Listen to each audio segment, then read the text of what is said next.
Hello friends, आप देख रहे हैं आपका चैनल शेयर बाज़ार विद आयुष। और दोस्तों, इस वीडियो में हम बात करेंगे Q3 नंबर्स के बारे में। जी हाँ, इस वीडियो में दोस्तों हम बात करने वाले हैं HAL के Q3 नंबर्स के बारे में। आज दोस्तों कंपनी के थर्ड क्वार्टर के नंबर्स निकल कर आए और नंबर्स किस प्रकार के हैं इसके बारे में बात करेंगे, जानेंगे कि इसका इम्पैक्ट किस तरीके से देखने को मिल सकता है, नंबर्स किस तरीके के हैं, प्रॉफिटेबिलिटी कितनी आई हैं, मार्जिन्स कंपनी के किस प्रकार से आते हुए दिखें, ग्रोथ कितनी है, भले वो YoY हो या फिर बात अगर हम करें Q1 की कि Q1 कंपनी ने कितनी ग्रोथ दिखाई है, YoY कितनी ग्रोथ दिखाई है, सब कुछ दोस्तों इस वीडियो में हम समझेंगे।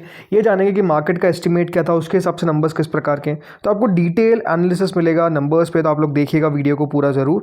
लेकिन उससे पहले अभी तक दोस्तों आपने अगर चैनल को सब्सक्राइब नहीं किया है, फर्स्ट टाइम विजिट किया है, तो ज़रूर चैनल को सब्सक्राइब आप लोग कर लीजिएगा। तो दोस्तों HAL के नंबर्स पे सबसे पहले हम बात कर लेते हैं, शुरुआत करते हैं यहाँ पर कि कंपनी के रेवेन्यू किस तरीके से आता हुआ दिखा है। तो रेवेन्यू दोस्तों कंपनी का कुछ इस प्रकार से है कि 7,698 करोड़ पे कंपनी अपना रेवेन्यू रिपोर्ट किया है, जो पिछले साल तक दोस्तों करीबन इसी क्वार्टर में 6,957 करोड़ था। यानी ओवरऑल दोस्तों कंपनी का रेवेन्यू आप देखेंगे तो बढ़ता हुआ नजर आ रहा है। तो इससे प्रीवियस क्वार्टर में जो कंपनी का रेवेन्यू था वो और कम था, 5,976 करोड़। तो यहाँ पर आपको तो ग्रोथ तो क्लियरली देखने को मिली है। यानी रेवेन्यू जो है दोस्तों कंपनी का सालाना तौर पर लगभग 10.7% बढ़ा है, तो Q1 के तौर पर 28% से ज़्यादा की बढ़ोतरी याद रखिएगा कंपनी के रेवेन्यू में हमको आती हुई दिखी है। EBITDA की बात करते हैं। EBITDA दोस्तों कंपनी का लगभग 1,871 करोड़ पर आता हुआ दिखा है, जो इससे प्रीवियस ईयर में करीबन 1,683 करोड़ था। तो प्रीवियस क्वार्टर में 1,683 करोड़ के आसपास ही आपको देखने को मिल जाता है। ये YoY का रेफरेंस दिया हुआ है, बट ओवरऑल ये बात ध्यान रखिए करीबन 11% से ज़्यादा की बढ़ोतरी आपको देखने को मिल रही है सालाना तौर पर कंपनी के EBITDA के ऊपर। EBITDA मार्जिन की अगर बात करते हो तो EBITDA मार्जिन कंपनी का 24.3% तक आता हुआ दिखा है, जो 24.2% था पिछले साल। लगभग 10 बेसिस पॉइंट के आसपास की बढ़त है। इसके अलावा सबसे इंपॉर्टेंट आंकड़ा मुनाफा, 1,866 करोड़ के आसपास का कंपनी का प्रॉफिट आता हुआ दिखा है, जो 1,439 करोड़ के आसपास था। इससे प्रीवियस क्वार्टर में 1,510 करोड़ था। तो यहाँ पर भी आपको नजर आएगा कि कंपनी का प्रॉफिट लगभग 30% बढ़ा है सालाना तौर पर, और Q1 के तौर पर 23.6% के आसपास की ग्रोथ आपको देखने को मिली है। तो क्लियरली नंबर आपको देखने को मिलेंगे कि अच्छे ही आते हुए देखने को मिले। लेकिन जैसे मैंने कहा, एक होता है दोस्तों मार्केट का अनुमान। तो मार्केट का अनुमान क्या था? मार्केट का अनुमान दोस्तों प्रॉफिट साइड पर था कि करीबन 1,758 करोड़ आएगा। आया कितना? 1,867 करोड़। यानी ओवरऑल मार्केट का जो एक्सपेक्टेशन था उसको बीट किया। रेवेन्यू पे आप देखेंगे तो ऑलमोस्ट बीट हुआ है। 7,589 करोड़ का एक्सपेक्टेशन था, 7,699 करोड़ आया। तो यहाँ पर भी आप समझेंगे तो बीट आपको देखने को मिला है।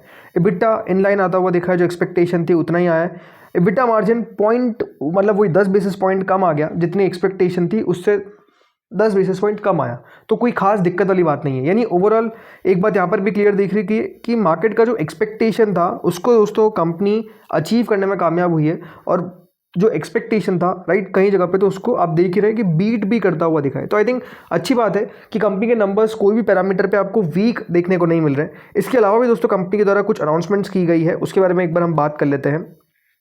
तो यहाँ पे कंपनी ने पहली बात तो दोस्तों डिविडेंड का अनाउंसमेंट किया है। जी हाँ, 35 रुपये का इंटरिम डिविडेंड याद रखिएगा कंपनी ने घोषित किया है। यानी अगर आप कंपनी के शेयर होल्डर है तो आपको 35 रुपीज़ का डिविडेंड मिलेगा, और ये डिविडेंड मिलेगा तब जब आप कंपनी के शेयर्स को होल्ड रखेंगे।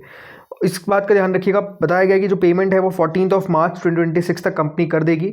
ऑर्डर बैकलॉग के बारे में बताया गया कि ऑर्डर बुक कंपनी की बहुत ही स्ट्रांग है, लगभग 94,000 करोड़ के आसपास।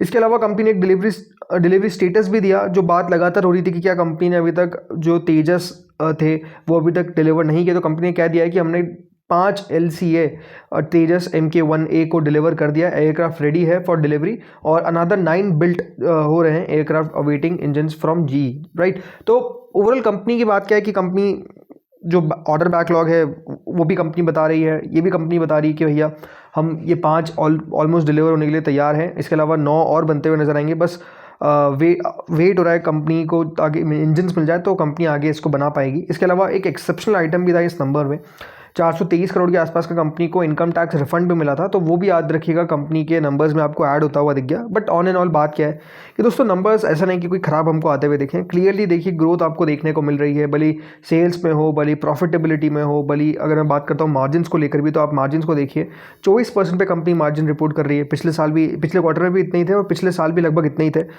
मार्च का जो क्वार्टर रहता है, हमेशा एक बात ध्यान रखिए, वो बहुत ही इंटरेस्टिंग क्वार्टर रहता है। मतलब वहाँ पर आपको एक्सपोनेंशियल ग्रोथ देखने को मिल जाती है, बिकॉज काफ़ी ऑर्डर बैकलॉग होता है जो कंपनी क्लियर करती है। तो आई थिंक अगला जो क्वार्टर रहेगा, आप ये बात ध्यान रखिए, बहुत ही स्ट्रांग रहने का उम्मीद है। कितना एक्सपेक्टेशन को वो अबाउ करेगा, यानी जो एस्टिमेट रहेगा उसके बाद वो बाद जरूर मार्केट देखेगा। बात किया दोस्तों अभी हिंदुस्तान एरोनॉटिक्स को लेकर कि थोड़ा सा स्टॉक करेक्ट हमको होता हुआ दिखा है, बट स्टिल ऐसा नहीं कि कोई बहुत बड़ी गिरावट आ गई। 5166 का हाई है, 4159 के आसपास ट्रेड कर रहा है। अपने आप में देखिए one of the best performance रहा है पूरे डिफेंस स्पेस में। डिफेंस कंपनीज जिस तरीके से दोस्तों बढ़ती हुई नजर आई है, तो अब थोड़ी बहुत तो आपको प्रॉफिट टेकिंग देखने को मिलेगी, जो एक्जैक्टली हमको देखने को मिल रहा है। आप टीटीएम बेसिस पे देखिए 32,000 करोड़ का कंपनी ने रेवेन्यू रिपोर्ट कर दिया है, 30% का मार्जिन है, प्रॉफिटेबिलिटी लगभग 8,896 करोड़ का है, तो ग्रोथ अच्छी आ रही है। हाँ, और ग्रोथ चाहिए, ये बिल्कुल सही बात है, मार्केट्स को और देखिए ग्रोथ चाहिए, बिकॉज अब हो क्या रहा है, टीटीएम बेसिस पे जो ग्रोथ है वो 2% की रह गई है, प्रॉफिट में भी और सेल्स में भी। बट पिछले 5 साल में देखेंगे तो सेल्स ग्रोथ 8% है, प्रॉफिट ग्रोथ 24% है। ये सेक्टर इतना ज़्यादा देखिए बूमिंग क्यों है, इसके पीछे का रीज़न है बिकॉज डिफेंस की नीड सिर्फ इंडिया को नहीं है, ये बात ध्यान रखिए। HAL सिर्फ इंडिया के लिए काम करेगा ऐसा नहीं है, HAL बाकी कंट्रीज़ के लिए भी काम करेगा, वहाँ से भी जो ऑर्डर्स आएंगे उसको कंपनी फुलफिल करती हुई नजर आएगी। मार्केट इसको देख रहा है, राइट। इसीलिए आप देखिए पिछले 5 साल में 52% का CAGR रहा है, 52% का, राइट। इसको बोलते हैं मैसिव। स्टॉक के अंदर आपको री रेटिंग देखने को मिली और लगातार मतलब तेजी यहाँ पर आई है, कोई इशू जो है वो तेजी में आपको देखने को नहीं मिलेगा। लगातार दोस्तों स्टॉक बढ़िया करता हुआ दिखा है, और अगर अभी थोड़ा बहुत प्रॉफिट बुकिंग आ भी गया है तो उससे कोई घबराने वाली बात नहीं है। हाँ, ये है कि कंपनी की अर्निंग्स लगातार बेहतर आनी चाहिए। मैनेजमेंट का ओवरऑल गाइडेंस ठीक ठाक ही है, मैनेजमेंट भी कोई इतना नेगेटिव गाइडेंस नहीं है। अगर मैं बात करता हूँ, प्रमोटर्स तो ओन करते 71% शेयर होल्डिंग में।